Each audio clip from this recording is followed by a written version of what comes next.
Bonjour à tous les terminales STI 2D. On va corriger donc le premier exercice TD numéro 1. Donc question numéro 1, on souhaite dénombrer 1 million de valeurs différentes. Et ça c'est possible avec combien de bits?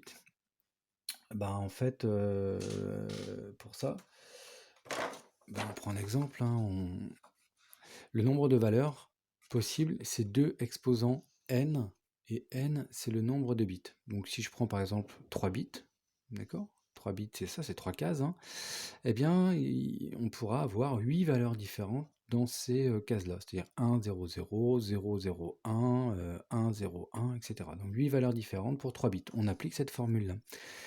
Si n égale 8 bits, alors ça fait 2 exposants 8, et c'est donc égal à 256 valeurs différentes. Donc sur un octet, sur 8 bits, on peut avoir 256 valeurs différentes.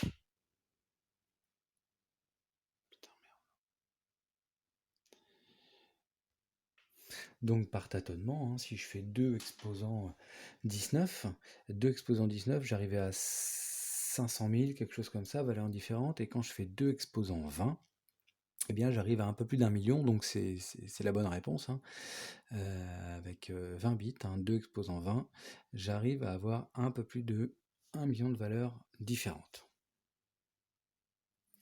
Pour le reste, voici les résultats. Donc je vais vite, vous ferez une pause sur les vidéos. Et question numéro 3, donc on rappelle qu'un octet c'est bien égal à 8 bits. Sur le codage RVB, donc on vous rappelle qu'un pixel d'un écran est codé en RVB, ce qui signifie qu'on a 8 bits pour le rouge, 8 bits, donc un octet pour le vert aussi, et un octet, 8 bits pour le bleu. Ce qui signifie qu'on a 24 bits pour un pixel. C'est pour ça qu'on me dit que un pixel est codé sur 24 bits. Alors une image,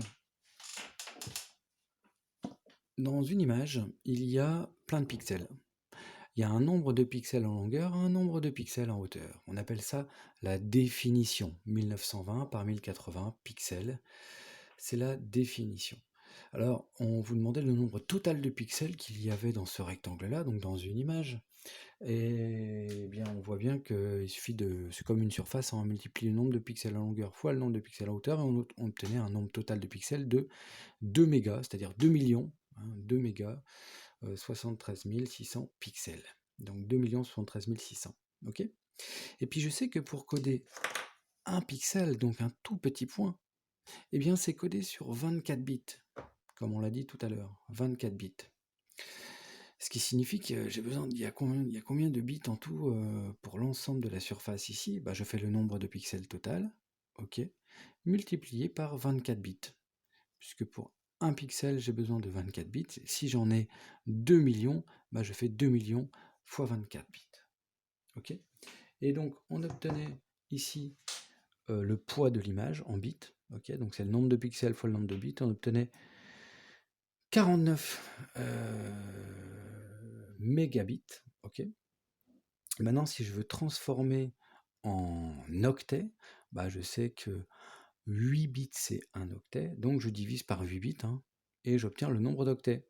Tout ça au pluriel, mais j'avais pas de place. Ok. Et en kilo-octets, je divise par 1000, puisque 1 kilo-octet c'est 1000 octets. Voilà. Question 3.3, sachant qu'un film se construit avec une cadence d'enregistrement de 30 images par seconde, c'est-à-dire 30 fois le nombre de pixels, c'est-à-dire 30 fois le nombre de bits, ok, je fais tout simplement 30 fois le nombre de bits par seconde, et j'obtenais donc en mégabits 1492 mégabits, et je divise par 8 pour passer de mégabits à mégaoctet. Eh bien je divise par 10, je trouvais 186,6 mégaoctets. Voilà. Bon écoutez, j'envoie la prochaine vidéo de correction, cette fois-ci sur le TD2 et TD3, tout à l'heure.